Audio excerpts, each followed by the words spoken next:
ఇప్పుడు ఈ ఒప్పందాలు అన్నవి ఈ మధ్యన ఎగ్జిబిషన్ స్టార్ట్ చేశాను చంద్రబాబు నాయుడు గారు. ఎంతమందికి తెలుసో తెలీదో నాకు తెలియక అడుగుతున్నాను. సిఐ సమిట్లు 3 పెట్టారు ఆంధ్రప్రదేశ్లో 14 నుంచి 19 మధ్యలో. 19 నుంచి 24 మధ్యలో జగన్మోహన్ రెడ్డి గారు ఒక సమిట్. ఓవరాల్గా 3వ 4వ దావోస్ పర్యటనలు. టోటల్ ఇన్వెస్ట్మెంట్స్ ఎన్ని వచ్చాయి తెలుసమ్మా ఒప్పందాలు పెట్టుకున్నవి మనకి భారతదేశ తరఫున ఉన్న ఆంధ్రప్రదేశ్ రాష్ట్రానికి. మొన్న సమిట్ 13,50,000 ఎంతో అని చెప్తున్నారు చంద్రబాబు గారు. వీటితో కలిపితే దగ్గర 48 లక్షల కోట్ల ఒప్పందాలు జరిగి ఉన్నాయి. ఎన్ని లక్షల కోట్లు? 48 lakhs crores ఇంప్లిమెంటేషన్. నీకు లెక్కలు చెప్తాను, గాబరపడిపోకు. ఇన్ని బేగాలు పోయిన చంద్రబాబు నాయుడు గారు 14 నుంచి 19 దాకా 3-4 సిఐ సమిట్లు పెట్టిన ఆయనకి గ్రౌండ్ అయినవి ఎంత తెలుసా? 34,896 కోట్లు మాత్రమే గ్రౌండ్ అయ్యాయి. నెక్స్ట్ 13,50,000 కోట్లు పెట్టుబడులు పెట్టిన పాత 33 లక్షల కోట్ల పెట్టుబడులతో కలిపితే 19,50,000 కోట్లు చంద్రబాబు గారి ఆయనలో ఒప్పందాలతో కలిపితే జగన్మోహన్ రెడ్డి గారి ఆయనలో గ్రౌండ్ అయినవి 1,05,000 కోట్లు. అంటే టోటల్ ఉదాహరణకి మనం 24వ సంవత్సరంకి అంటే 10 సంవత్సరాల ఆంధ్రప్రదేశ్లో పెట్టుబడులు 33 లక్షల కోట్ల ఒప్పందాలు చేసుకుని ఉన్న ఆంధ్రప్రదేశ్కి గ్రౌండ్ అయినవి ఎంత తెలుసామా? 1,47,000 కోట్లు మాత్రమే. అంటే నాట్ ఈవెన్ 5%. ఇప్పుడు ఈ కెపాసిటీలో మీరు చేసుకున్న ఒప్పందాలు ఎలాంటి వాళ్ళతో అంటే నాకు తెలిసి ఒక ఒప్పందం వాడు ఒక జూలైలోనే ఎప్పుడు అనుకుంటాను కంపెనీ స్టార్ట్ చేసాడు 10 లక్షల అధికృత మూలధనంతో వాడు 4,000 కోట్లకు ఒప్పందం చేసాడు. ఇవి నేను అంటుంది ఎందుకంటే ఓకే ఇలాంటి సమిట్లు ఖచ్చితంగా జరగాలి. సిఐ ఇలాంటి సంస్థ ఇక్కడ ఉంది మనకు మాదాపూర్లో. వీళ్ళ ఆధ్వర్యంలో ఇలాంటి బ్యూటిఫుల్ బిజినెస్ మాడ్యూల్స్ జరగాలి. కానీ దాంట్లో పర్పస్ ఏంటి అంటున్నా. ఇప్పుడు పర్పస్ అన్నది నీకు ఎన్ని ఎగ్జిక్యూషన్స్ అవుతాయి అన్నది చాలా చాలా చాలా చాలా మ్యాటర్స్. ఇప్పుడు మనకి ఐటీ రంగం పరుగుల మీద పరుగులు పెడుతుంది రాష్ట్రంలో. 2 లక్షల పైచిలుక కోట్ల ఉత్పాదకతను పెంచుకున్నాం మనం రెవెన్యూ మాడ్యూల్లో. సో దాని మీద నీ ఫోకస్ ఎక్కడ కనబడింది? కొత్తగా ఫార్మాసిటికల్ రంగం అంటే ఉన్న ఇండస్ట్రీలన్నీ ఇక్కడి నుంచి ఎత్తేసి ఊరవతలు పెట్టే కార్యక్రమాలు. 10 లక్షల కోట్ల 10,000 కోట్లు 10 లక్షల కోట్ల పెట్టుబడులకి కన్నా 10 లక్షల కోట్లకి గడపారు వేసుకుని రెడీగా ఉన్నారు పరిస్థితి.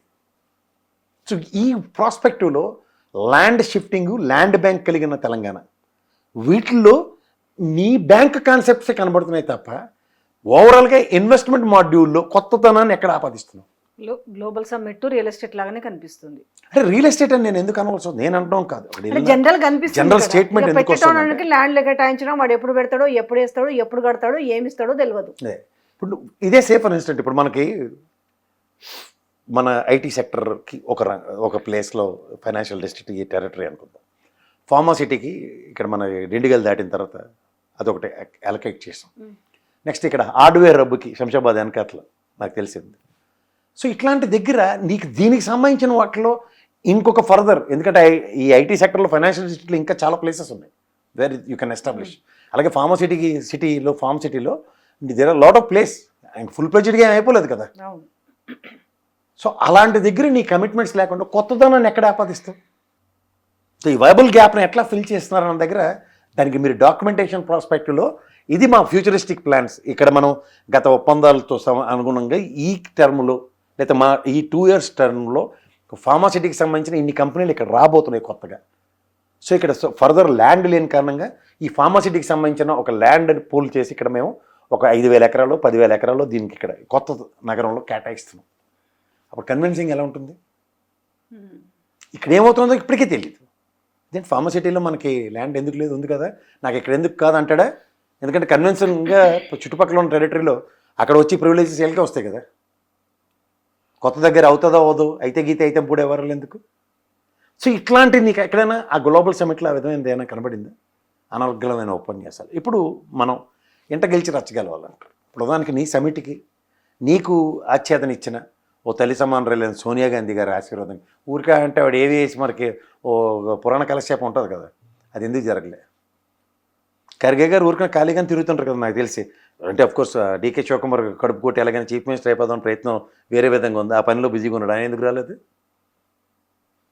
బిక్కులు ఆడుకుంటూ 2-3 స్టేట్లు ఉన్న దేశం మొత్తం మీద కాంగ్రెస్కి ఎంత గ్లోబల్ వేలో జరుగుతున్న దగ్గర కాంగ్రెస్ నుంచి అట్లీస్ట్ ఆ ఇంగ్లీష్ అర్థం కాకుండా బాగా అర్థమై కోర్ట్ ఆపరేషన్ చేస్తున్న శస్త్రులు అటువంటి ఖాళీగా పప్పనాలకు పిలిచారు కదా పుతిన్ వచ్చినప్పుడు. పిలిచిన రాలేదా?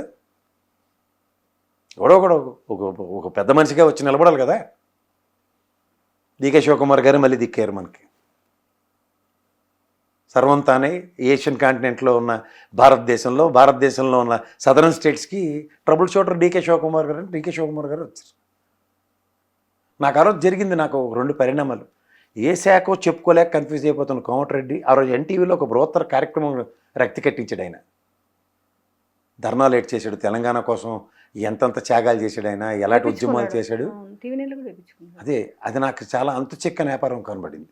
దేనికి వేయించుకున్నాడు అదే అర్థం కావట్లే. ఒక గ్లోబల్ సమిట్ చూస్తుంటే ఈ ఎలివేషన్లు ఏంటి, దీంతో నేను ఐటీ శాఖను మొదలెట్టినోడు వెళ్ళి మా సేదరబాబు ఏంటి అనుకుంటాడని నాకు భయం పడిపోయాను.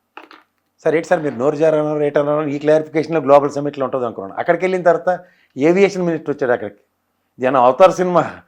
సో ఇదేం మహేష్ బాబు సినిమా కనపడింది నాకు. కన్ఫ్యూజన్లో ఎక్కువ మందిని కొట్టేస్తున్నాను. ఆయన ఏదో కన్ఫ్యూజన్లో ఉన్నట్టుకున్నాను. చాలా కన్ఫ్యూజన్లో ఉన్నట్టు అనిపిస్తుంది. ఎందుకు కన్ఫ్యూజన్లో ఉంటారు? అక్కడ ఏదో జరుగుతుంది. ఆయన శాఖని సమర్థవంతంగా చెప్పుకోకుండా ఏవైతే ఏంటివో కలుపుకొని చెప్పుకుంటుండే ఎందుకు ఆ కన్ఫ్యూజన్ కూడా అర్థం కాలేదు. ఇంగ్లీష్ ఇప్పుడు ఇంగ్లీష్ సంగతి మాట్లాడతాం.